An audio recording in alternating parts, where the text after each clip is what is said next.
Herkese merhaba arkadaşlar. Kanalıma hoş geldiniz. Yepyeni bir video ile karşınızdayız. Türkiye'nin ünlü oyuncusu Akın Akınözü ve güzel oyuncumuz Serra Arıtürk'ün çekildiği Veliaht dizisinin o 7. bölüm kamera arkasından olan muhteşem görüntüleri sizler için YouTube kanalımda video halinde sunuyorum arkadaşlar.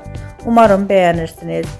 Veliaht dizisinin 17. bölüm kamera arkası görüntülerini görmek istiyorsanız kanalımı izlemeyi ve bildirim butonuna basmayı unutmayın. Şimdilik benden bu kadar olsun. Yeni videomuzda görüşmek üzere. Hoşça kalın.